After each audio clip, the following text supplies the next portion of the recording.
I usually have to leave, and I do, because I can't do my thing with the cigarettes. So what if we had a collective kind of thing about maybe not smoking on the dance floor? Everywhere else in the back, but the dance floor can be for the dancers and the smokers can be absolutely everywhere else on the planet they want to be. Where's the dance As floor? someone who uses tobacco, I'm going to adopt a policy personally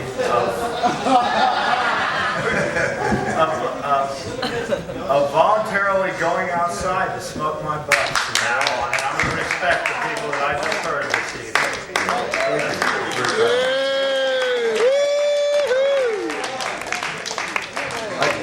I also admit that as a pot smoker, that I accept some of those kind of rules myself as a pot smoker. And I don't smoke at my mother's house because I know it hangs in the curtains and she could smell it for weeks after I'm there. So I go outside to smoke at my mother's house. Yeah, sure. Yeah, she doesn't hassle me about it. You know, she smiles when I come back in. You know, she knows what I've been doing. And yeah. Well, you know, she was worried about me in the 60s, but I turned out to be fun in the long run, so it was okay with her. So yeah. And my father actually got around to where, when he was seriously ill, not long before he died, he was trying to tell him to don't call me in off the road. I was working, leave me alone. You know, he wanted me to keep doing it. He was my parents are free thinkers, and they got about 4 generations of free thinkers going on back up there, and my parents belonged to the Neptune Society, and so when my father died, we called the Neptune Society, and these guys were there in about an hour and a half. They had him loaded up and took him away and cremated him and scattered him over the ocean, and we were about finished at the place where some people start a couple of weeks of hard times, you know, and there's such tough old things like that, and my children talk about them and say they're the only old people in the world cramming for finals. I got a speaker here, and then I've got some gypsies just fluttering in the wings. So it's just a short time to hear from my friend, one of the few hippies here older than me. We're relics from the 60s, and they gave up on us in the 60s, and now we are in our 60s. What are they going to do with us now? Good panel yesterday. I hope you got a sample of my ghee. I have more if you don't. There ought to be something next year for medical marijuana in however it comes. A cup for something in that line, yeah? Because we have Mary Fun, we have other things here in Holland as well. Those of you who don't know me, my name is Michael Moran. I'm the original Marijuana Minuteman. I started grassroots in '66 in Vermont, and Allen Ginsberg started BMAR in New York, and Michael Aldrich started Amorphia in California, and we were the first 3 lobbies 4 years before normal, or before Nixon even got reelected, yeah? So we know about the history of it, and some of us expressed our lives like living theater. We were the actors on the stage, and they had to deal with us one way or another.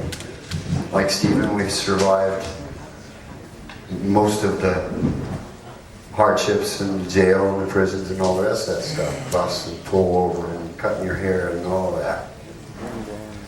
What I want to talk to you about is a very simple thing. The last great expo of the 20th century is in Lisbon next year. It starts in March and ends in September. And I don't know how many of you were alive and around, but 67 it was in Montreal. 74 it was in Spokane. Rainbow Family went and ran the camp at High Ridge Park for the 300 or 400,000 people that came with backpacks that summer that Nixon was getting run out of the White House. Hippies on the road to check out Expo. This is the last one of the 20th century. They expect 25 million people to come and 2 or 3 million backpackers. There has to be, and ought to be, a rainbow in peace encampment there, and definitely a hemp day at the expo itself. If they can have Netherlands Day, US Day, Portuguese Day, how can they, with the theme, the oceans, The oceans 500 years ago, because of Vasco da Gama and Magellan and the Portuguese and the Dutch navigators, Hudson and the rest of them, the world community was connected. The human species was connected.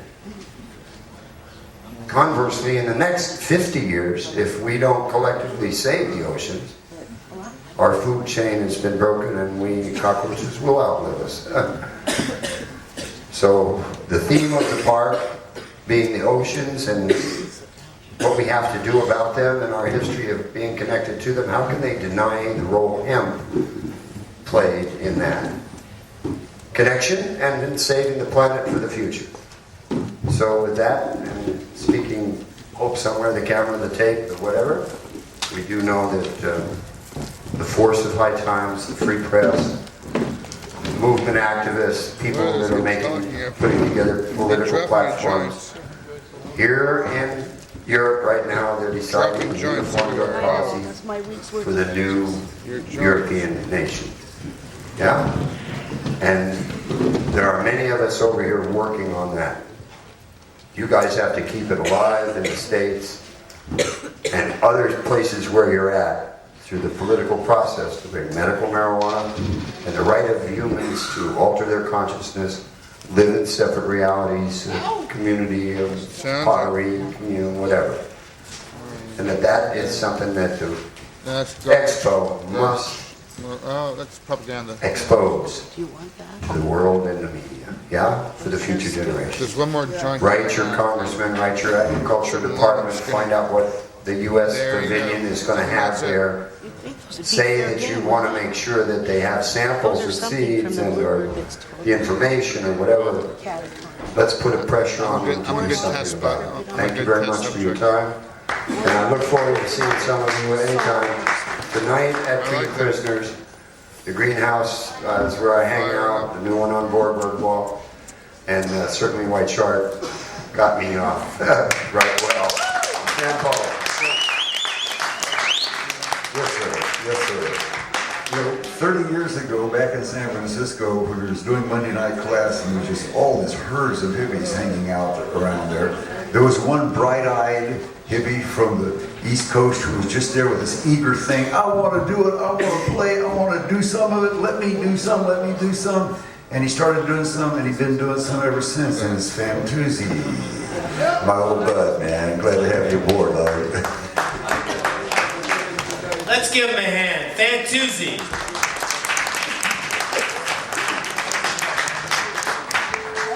Thank you. Well, this is a good gathering, is it not? Yeah. Most of you came all the way from the States, or no? Yeah, New York Was City. it worth it? Yeah. Cool. You'll be back again? Yeah. I will. So, I don't know, something a little gospel-y.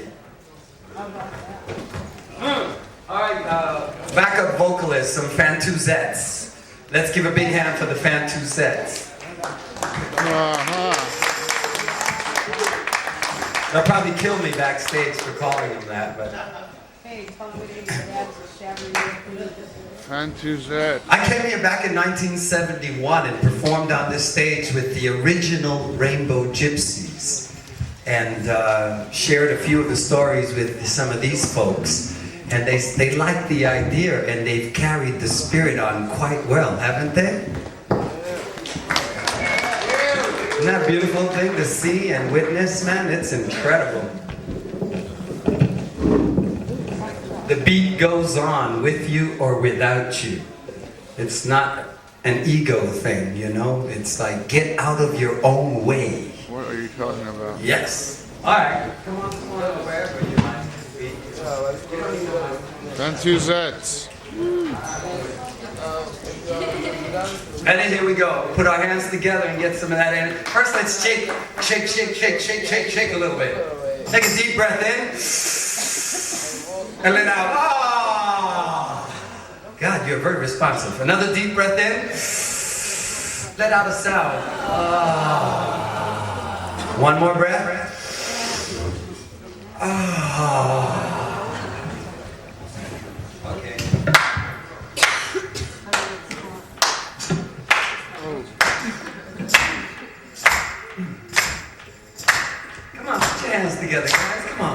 All those joints. You had too many joints or something, man. I release and I let go. I let the Spirit run my life. And my heart is open wide.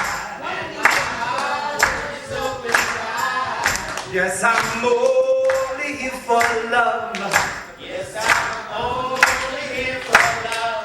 No more struggle, no more strife. With my faith, I'll see the light. I am free in the Spirit. Yes, I'm only for love. Yes, I'm only for love. Well, these people up here are not to scare you or disappoint you. They're here to inspire you. And your part is to clap your hands and repeat. Get the energy moving, okay? Come on, put your hands together. There we go. That's hard. Yeah, that's it. Let me hear you make some noise. I release and I let go. I let the Spirit run my life. Let's pick it up. And my heart is open wide. Yes, I'm only here for love. No more struggle, no more strife. With my faith I see the light. And I am free in the Spirit. Yes, I'm only for love. Well, I'm only for love. Yes, I'm only here for love. And Tuesday, Rainbow Gospel. Well, it's true. Steve Gaskin was smoking back in the 60s at a little place called the Family Dog. And there were hundreds and hundreds of people coming. In fact, sometimes thousands of people. And the brother would sit there and he would share. And it was like he was channeling all of our energy, you know. It was really an incredible thing. I've never seen anything like it since that time. And of course, I was there at the end and in the beginning, and I was trying to strum my guitar and get in on the act. I was only about 16. He hit it right on the nose. And here I am so many years later, still strumming my guitar, trying to get in on the act. Strangely enough, shortly after that, I wrote a song. And it's actually become kind of a folk song. Most people don't even know that I wrote it. Once I came to Amsterdam 20-something years ago, and I went to a church and opened the book, and sure enough, there was the song. I call it Universal Lover. And I wrote it a long time ago. You're my mother, you're my father, you're my lover. You are my friend. You're the beginning. You are the center. And you are beyond the earth. You are the color of the rainbow. You're the pure white light. You are the rivers and the mountains You're the sky, Lord. You are the sea. And I love you so. You help me see everybody. Help me See you in all. to see you in all. Is to see you in me. 'Cause I'm in you and you're in me.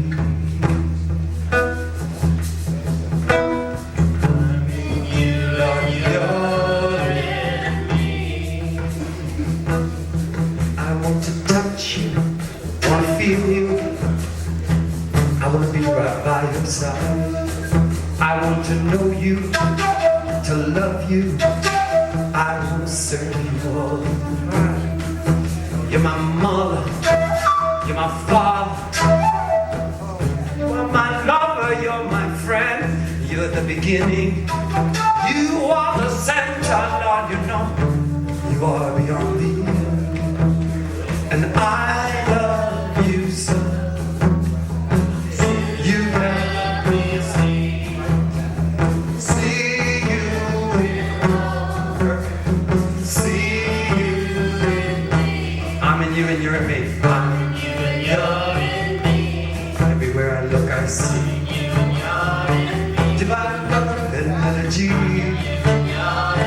Lord, it makes me feel so happy. Makes me feel so free.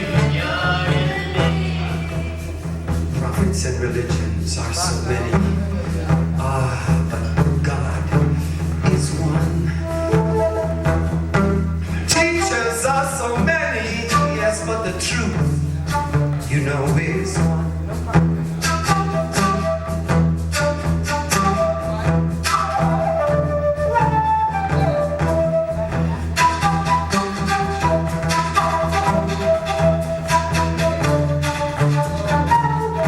I love you so. I love you so. I said you help me see you in all. See you in me. Say, I'm in you and you're in me. Your divine love and ecstasy. Everywhere I look, I see you looking right back at me. You're in me. You make me so happy. You're in me.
Spirit of the Most High, we give thanks for the sacrament.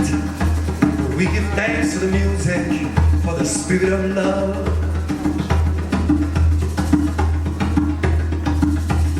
Kai, kai, kai, emaya olodo. Kai, kai, kai, adesu olodo. One more try. Here we go. Put your hands together. Clap your hands. Come on, everybody. Your turn now. Let's hear you. You can do it.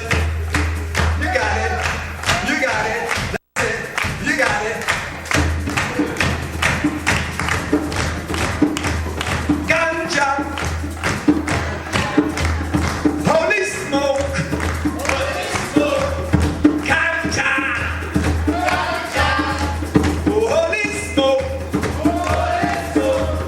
Ganja, ganja, kilele. Ganja, ganja, kilele.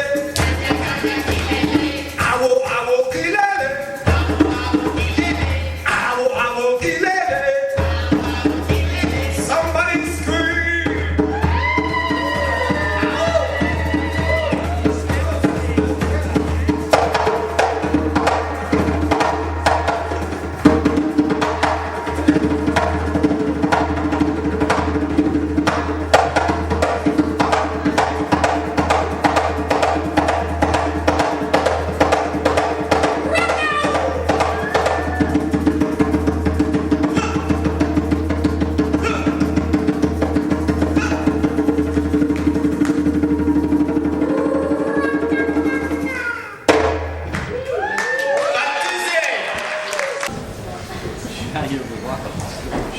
So here we are, having used all this plane fare to get all this way to be here. What should we talk about? Yes, sir. What should we not talk about? Vote. Vote. We want to talk about voting. Oh, I don't think there's anything we should not talk about, actually. I mean, in general, it's a celebration. We'd like to get high and stuff, but we feel. What I found out about getting high is when you get high, you get this real viewpoint where you really get to see the whole world in this fantastic viewpoint. And about half the people you see are in deep trouble. You know, and that comes with the viewpoint. So there's always a lot of heart and soul in it when you're really stoned, because when you get up there and you start seeing how many folks have not learned to play the game a way just to keep their heads above water yet. So that comes with it. But basically, we get to celebrate this, and we get to have a good time, and we get to be joyful about it, and like that.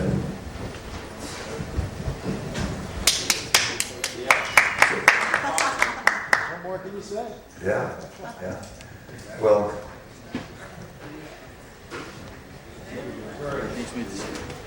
First, the platform of ideas, of course. platform of ideas. Yeah. Well, there's things that are deep and basic that I don't know how deep we have to go to do something about, that are serious problems. Like a friend of mine in the Rainbow, Stephen Principle, says that to him, the worst thing in the world is that corporations get to legally, by legal fiction, pretend to be humans and have rights. You know? Boy, I got to think about that. It's kind of true, isn't it? You know? Because if a corporation didn't really be like a legal fiction of a person and have some kind of rights and stuff, then there would never be any question about whether the company got to squash the people or not. You know? You would always say, hell no. That's a company. Those are people. You know, something that, and that it protects the guys who run it from the results of their actions, is the other corollary of that system. So that's the best things always have been people who got together because they cared about each other and worked hard together.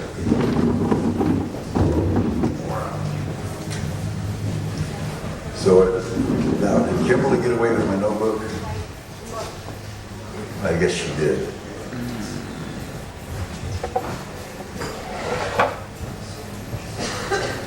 good shit, wasn't it? Yeah. Yeah. Yeah, you want to say something? Come on. Say like we're all friends of cannabis and marijuana and all that, but who are like the enemies of cannabis? You know, like there's a lot of enemies of cannabis, and that kind of bums me out because I mean it's just it should be a right for us at least to do this. And so I don't know. I don't think it's a really big deal, but it seems to me that really he's talking about corporations here. Really, unfortunately, this is kind of a grassroots thing, but corporations I think might be against marijuana because a lot of big corporations have a lot to gain by keeping it illegal, like say alcohol and tobacco, things that are, possible competition. So I don't know if we can somehow convince those enemies of cannabis or make them somehow profit from it, then maybe we can make the laws change in our favor. I'm just trying to think about working with the system to try and make things change, because I just know that things are way too powerful for me to change things, but I know if I work with the system, I think things can be done. As we've heard about some fantastic people here who did that, so I don't know, I just think that we should try to develop a favorable climate towards cannabis. Try to make that happen for us there in the United States, and instead of making us feel like we're some kind of bad people for smoking marijuana. and I'll get your radio. We're good people, right? We're cool.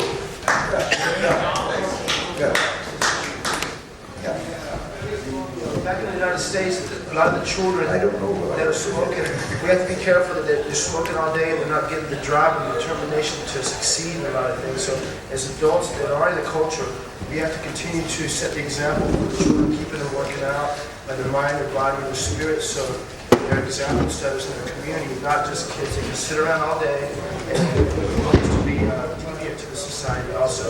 So as us as the adults right now, we have to help the balance of the children that are smoking and understand the sacred times for it and this other in the community. So therefore, the elders will also look at it as the main example setters also.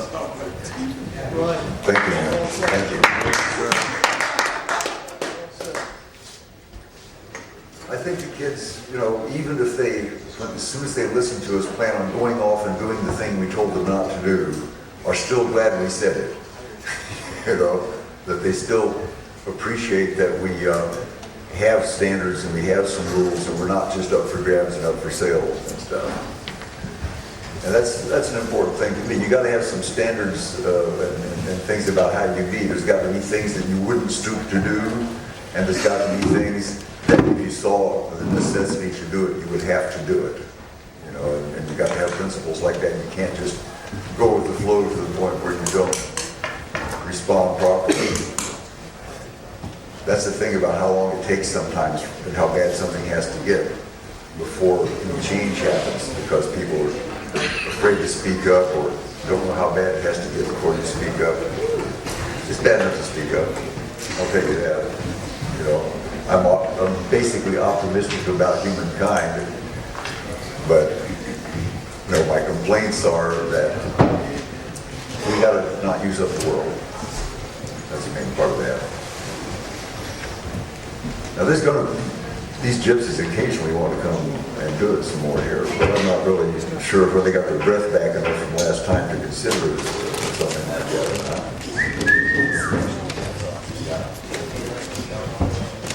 Yeah. Road back in Atlanta.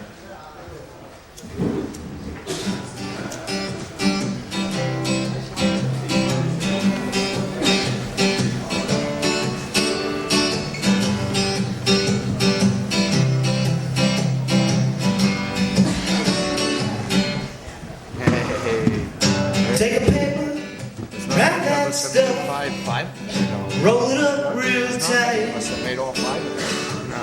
grab a lighter, take a puff, it's what I call natural high. Somebody decided it was wrong, and they made it a crime. What's wrong with having some fun, wasting a little bit of time? Come with me to a land that's free. We can do what we want. There's no fines, no imprisonments for smoking a little marijuana. Steve about it. At least I'm not out drinking all night, getting wasted in my car. And he said, Ain't got no money for taxi fare, 'cause I spent all my cash at the bar. guy, you know? He's looking at me, you know, his Some brain's working people about 90 might miles. say it's wrong, but we're only having fun. So that's, Why don't they just leave us alone? 'Cause we're not hurting anyone. push that button. So come with me to a land that's free, where we can do what we want. He's made all five. I know, so am I. There's no fines, no imprisonments for smoking a little marijuana. this one. No, he's been all five. No, Got so high just the other we didn't night. hire him. Maybe he came anyway. Me and my couch became friends. We We talked all night and we got so tight that I sleep in the living room this around your again. shoulders so that you don't lose it. Some people You're on, so we might can take mix you now. offense to the words to the song. I think they might understand if they just take a hit from the bomb. To a land that's free, where we can do what we want. There's no fines, no imprisonment for smoking a little marijuana.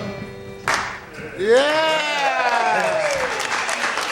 I see.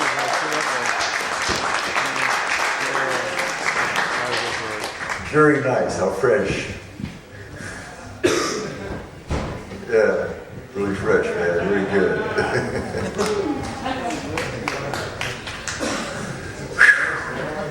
Makes you remember how marijuana used to taste when I was a boy. Smoking up? Well, no. Is it big? If you have not voted, there are ballots here. They are at the door now, at the information booth at the door. So if you haven't voted, vote. You need to go out there and you need to have your laminate with you. There's a little white spot on your laminate where you get it punched so it doesn't screw up the design or anything. So don't feel you have to protect your laminate from being punched. And get your votes turned in and stuff. And then, because once those votes are turned in, then they're going to go to this accounting firm. You know, and we ain't gonna get them back until we make our announcements. I don't know if it's Price Waterhouse or if we just set it in a mason jar on the back of somebody's back porch for a while, but we keep it safe. And then tomorrow will be the great unveiling and the big deal. and Tried to stuff. rip off So, an old Carson if jar. you haven't voted yet, I advise you to get right on at it. Tried to rip off an old Johnny You Carson jar. may, you could get stoned enough to forget between now and 2 o'clock in the morning. I've forgotten lots of I wonder stuff. how many people ain't gonna Since vote I've been because here. they're so fucking stoned. Yeah. Too stoned to Yeah, this vote. is your last chance today to have an opinion today. You'll be able to have more opinions tomorrow, but this is your opinion time right now about it. Good stuff. Woodstock? Good stuff. Good stuff. Good stuff. And he's a 5-year veteran. Every year, 5 years. Yeah. How you doing? I'm just so grateful, you know, to be here. It's such fun, and people, the guys at the parts store in Lawrenceburg, Tennessee, where I buy my car parts, want me to bring them back a souvenir, man. You know, and they're so excited that I get to go. They think it's the funnest thing in the world, you know, and all kinds of ordinary people are just gasped by it. It's funny, in our part of Tennessee, I've become part of the act, you know. And they're used to the country music people doing stuff, you know, and being weird and having trips and stuff. So I'm kind of like one of those guys. And when we used to travel on our bus, it even had an MUS plate, which is a Nashville country music plate that we got to wear. Is this all plugged into the internet? Is this all plugged into the internet? Nah. I know. Because we got at the expo, we got somebody with the internet. It's on What's the this internet. beautiful lady back here with all those flowers on her and stuff? What's she doing? She's got papers in her hand. Are you about something? Are you supposed to come tell me something? Greenhouse.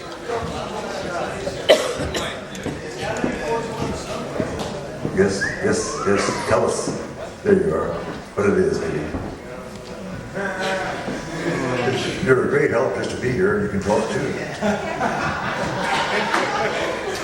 Nice flowers.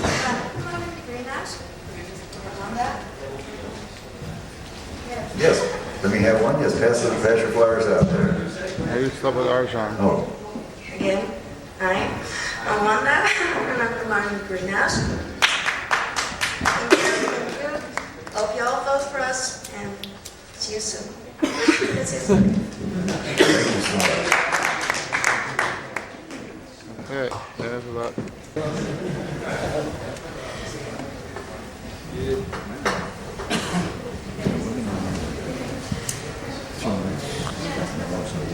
How about you, Diego? What do you know? Did you figure it out? We got to deal with dude MS that owns it. We're going to find out. We're going to do a little bit more music here. The dude MS that owns it, that's Flowers, works there. I was partying with him last night. Not like JT. It was He fun. invited me to come back around 7 when he gets off. He says, I'll take you to a place where we'll grow it. So I got a chance to go. Today, I'm not going to speak again today.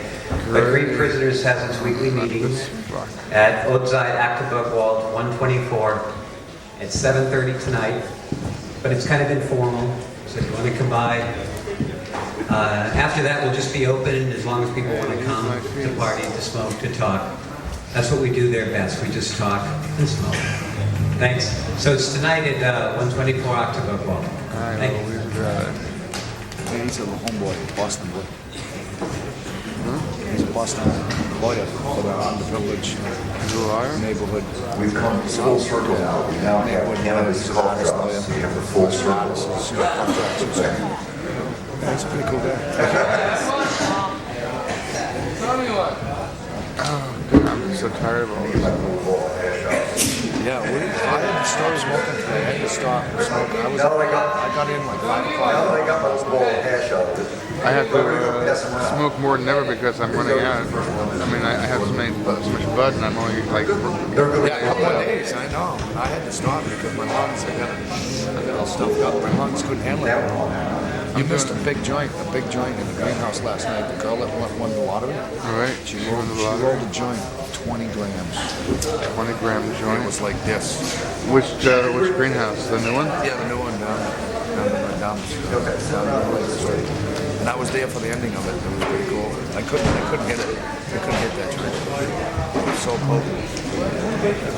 Someone passed one around today here. It was pretty big. Yeah.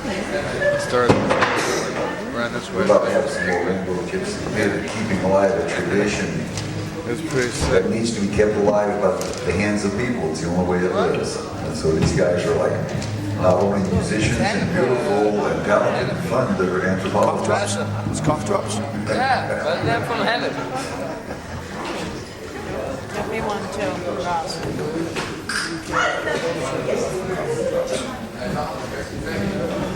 Are you good?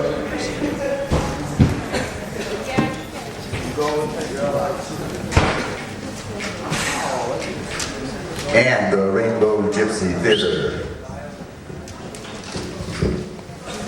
Ladies and gentlemen, coming up next, a special song made famous by Shiva, the queen of the gypsies.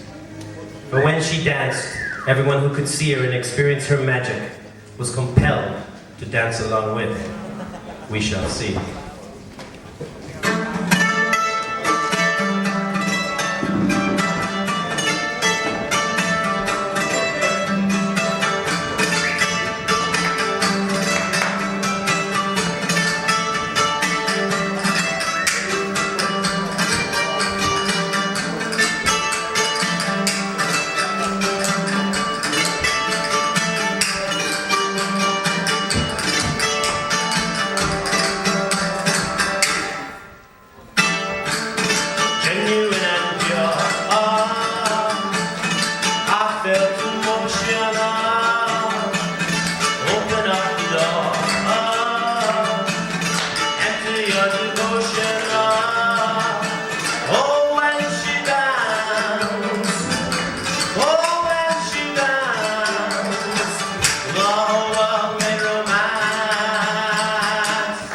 when she dances.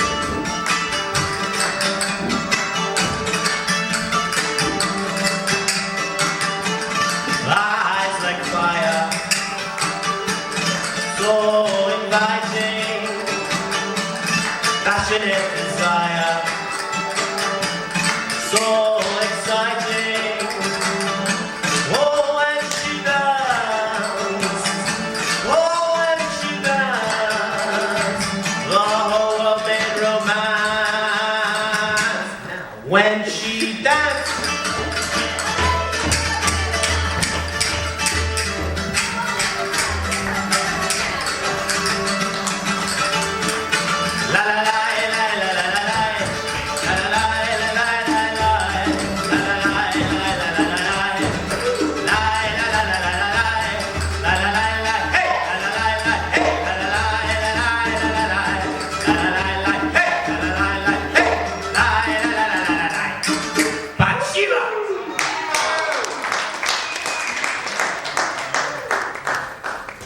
Thank you very much, ladies and gentlemen.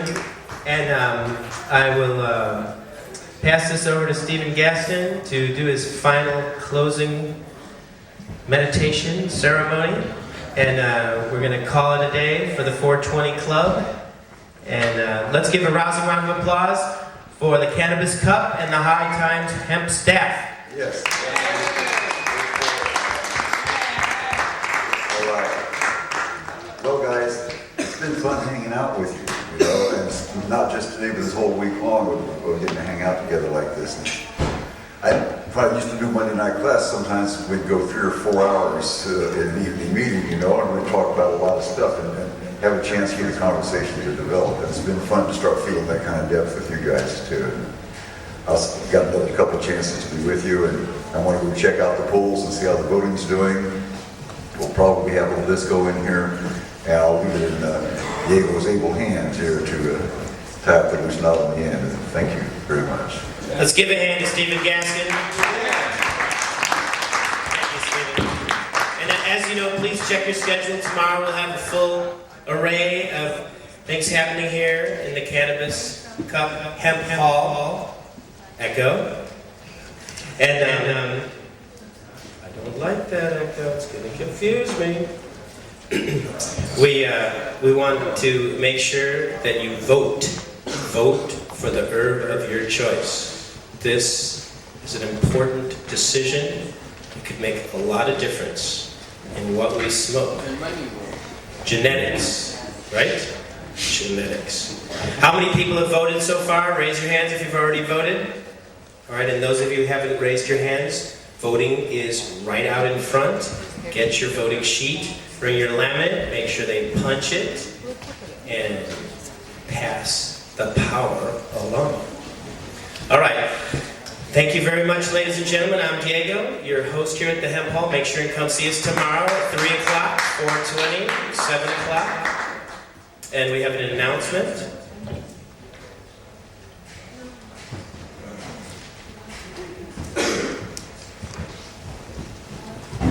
All right, anybody needing a ride over to the PAX Party House, there will be transportation available outside. And scratch that. Anyway, thank you all for coming. Let's give a round of applause to all the gypsies and Fantuzzi and all the performers. And we will see you again tomorrow. Don't miss tonight's concert out in the cathedral. And welcome. Yes? Okay. Welcome to the Cannabis Cup. I just wanted to let everybody know, give you a 5-minute warning. Some people have been asking about the cultivation seminar.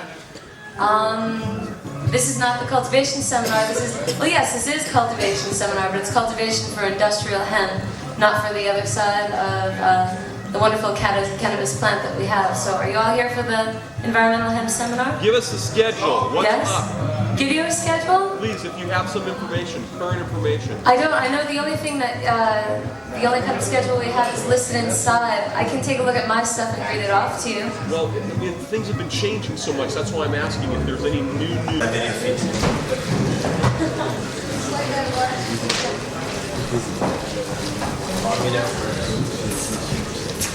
Well, ladies and gentlemen, Welcome to Hemp Hall. I'm your host, Diego, with the Rainbow Gypsy Theater. It's been a pleasure hanging out. This incredible week of information and intoxication. And I'm very happy to introduce Julie DeTersi of New York High Times. She's a public relations director for both the High Times and the Hemp Times. And she's going to host this panel on hemp, the fiber of the future. Take it away, Julie.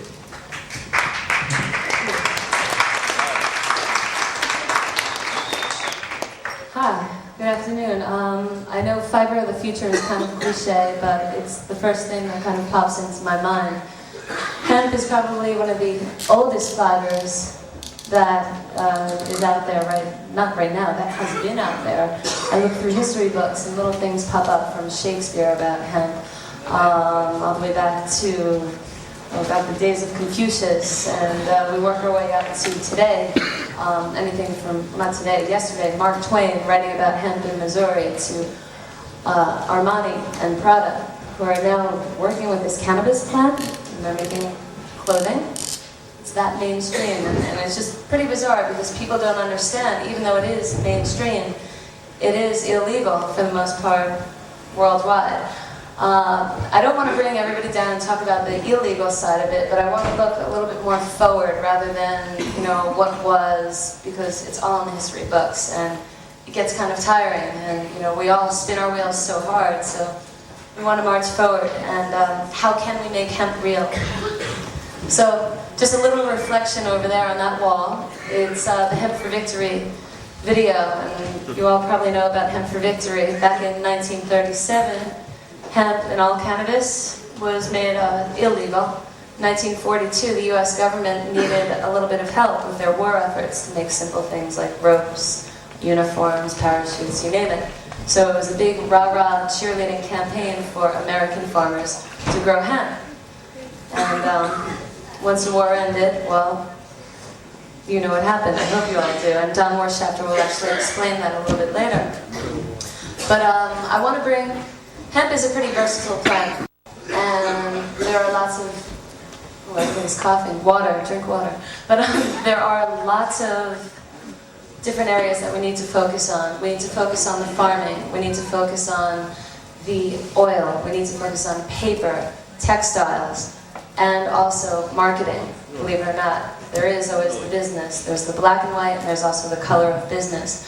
I want to introduce everybody on the panel here to you, and then we can begin. I have Ben Dronkers to my right, first to my right, from Hemp Flax, and also Sensi Seed Shop.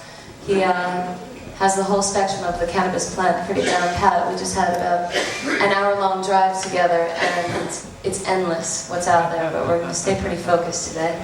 I also have Mitch Kahn from Headcase Hemp Products, starting with baseball caps and sweaters, of course, and he'll be sharing with us information about marketing hemp as a whole, similar to the Got Milk campaign, I guess you can say. Yeah? Then we also have James Millard from Pure Productions. Oh, I'm sorry, way over in the corner. And James will be focusing on retail and marketing and the difficulties that he has marketing when hemp has such a stigma of the cannabis plant. And there's no wacky in the hemp weed, and we just need to get it out to the public and educate. Sorry about this, but going back to Richard Rose. Richard Rose is from the Hemp Corporation. The Hemp Corporation, producers of hemp foods. And I don't know if you've had any samples of Richard's hemp fudge, the sweet little heart-shaped chocolates, and he's been sampling out to everybody.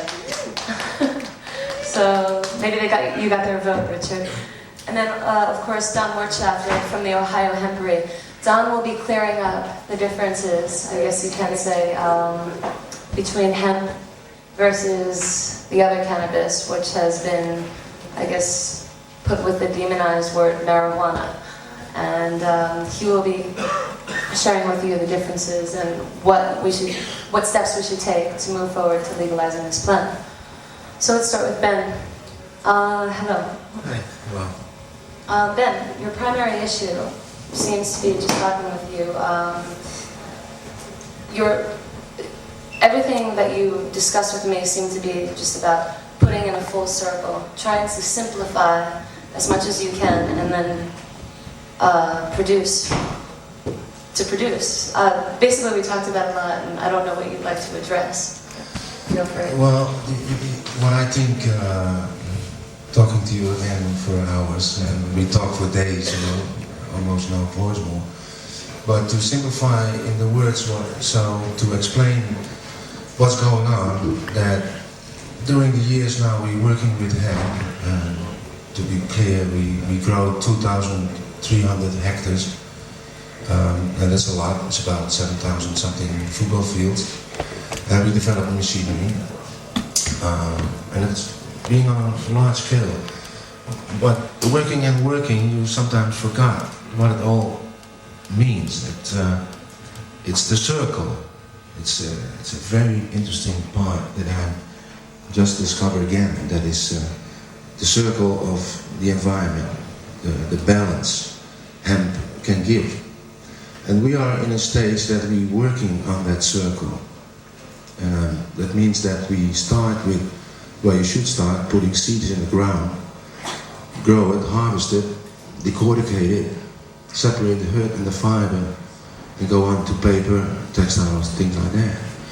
But it's more than that. It's also the rotations of crops for the farmers. They don't have to use insecticides. It's also in the decortication factory we do now, we have a lot of dust left and we have a lot of wood left. And I'm happy to say we just bought 1 month ago, next to our mill, a new mill, a paper mill. And I hope to produce paper in 2-3 years. Thank you. What is so interesting on that is that we concentrated in an infrastructure that all is there. The paper mill got something else. If you produce a textile, you do some cooking and carding and spinning and weaving. But with paper it's different. You need a lot of energy, and you need water, and you need heat. And the interesting thing is that, I'm sorry my English doesn't read so far, but we produce with the leftover, the dust that you do normally nothing with, and with the extra amount of wood, what we have too much, we can burn our kettles, producing electricity and producing steam for that electricity engine, plus for the paper steam, what we need. So the circle is round, and this is something beautiful. I go for it, and going for it, we put all the money you guys brought to the Sensi Seed Bank and all the money we make on what we do, we put it in. And you see that it really sucks money. It takes so much money and effort that I'm telling you, we have the circle round. I have the first mill. We have a pulp mill contract. We have it. We have a paper factory. We got it. We got a paper machine in there. It's about 25 years old, but it will run another 50 years. So it's there. We got it. We got the fiber. We got. If you look at the hemp flax put in the Pax Party House, there's videos. Get one or have a look at it. It's going, and now we all got it. I've become to run out of money. It's always like that. So, but we have a lot of stock. So we have a lot of herd, and we have a lot of fiber, 4,000 ton. That's a lot. But if I tell you the paper machine can run 30,000 tons, that's very much. So to go to the next stage in 2 years, it will be very exciting, and I hope that what I realize is that those people that we think so many times are our enemies, you know, the big companies, the big ones. Actually, I realize that we really need them with hemp. They should not be our enemies anymore. We should try to be their friends and try to let them understand what we say, because only then it will work. I will need their support also, like I feel so many times, and I thank you for it, the support from our side, this little group of dope heads, as we are, smoking joints, having our dreams, and working on it. But also from these people, we need it, and I hope it will turn out. And what I would like, any questions later on to us, whatever you were interested in, come back to it. Thank you. Or what? I don't have a job. I have an obsession. I have a bondage with this plant, and I don't want to talk about too much because I'm very realistic, pragmatic. But in this realism, I have a bondage with this plant that I promised this plant that I will take care of her and him, because it's both. But I will take care of them, and I will take care of the offsprings. And I have this idea that I will bomb the world with seeds, what we do with Senji Seed Bank, smoking, and we will change the world with hemp, and I know it, and it will happen, and I'm just happy to work on it.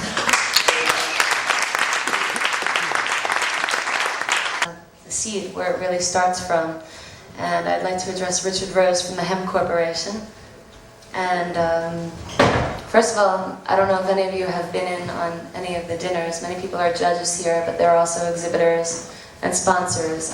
Richard did a fine job of cooking for lots of people, or adding to the cooking, adding to the flavors with hemperella cheese. And it'll knock your socks off, so I highly recommend picking some up. But anyhow, that's just a little aside. Richard, I just wanted to ask you this question. A few people have told me that hemp can solve world hunger. And I never really thought about it that way, but the more I mulled it over, I said, yeah, it's possible.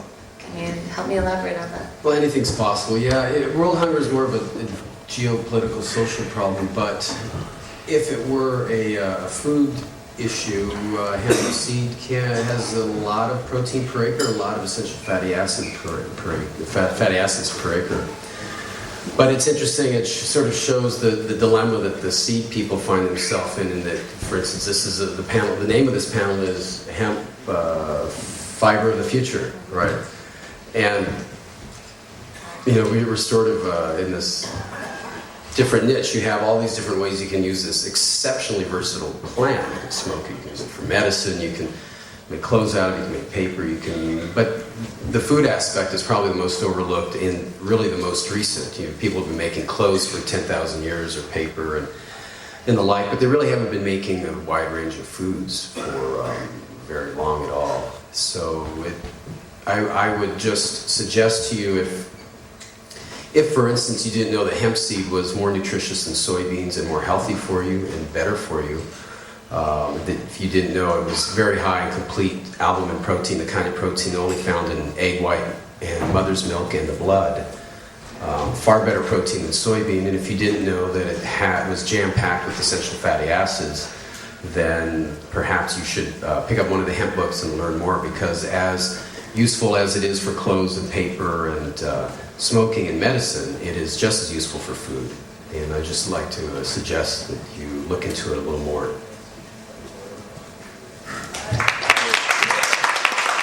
Educated, because hemp right now is a plant that needs to come with a label that says this is what it can do for you.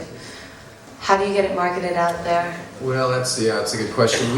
Pretty much what we do these days is we only want to work with dehulled seed. Dehulled seed is a very recent innovation. It's the first, in my mind, the first big innovation in seed in 10,000 years.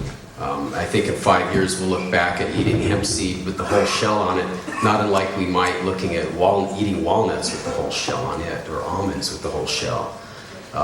It's a fairly archaic practice, but we're using the dehulled hemp seed that comes from here in Germany, certified organic. We're selling it in the States and in Canada. We brought chocolate, we brought fudge, we brought burgers, cheese, and a milk here to Europe to show people how they can be using the seed and maybe inspire some folks to go off and do it on their own here. We're distributed all over the US and Canada, and it's starting to be distributed. The cheese is starting to be distributed here in Europe as well. Hemp nut is we call it hemp nut. It's just called hemp seed. Look for it at a store near you sometime next year. every day there's something new to learn about the stock and about the seed. So we wish everybody involved with the seed the best of luck in the liquid gold that they call it, which is the oil, which is a whole other story. Next person who I would like to introduce to you once again is actually James Millard of Pure Productions. And James, explain a little bit about your company. I know that you just expanded your retail and you have expanded wholesale. Okay, I'll speak as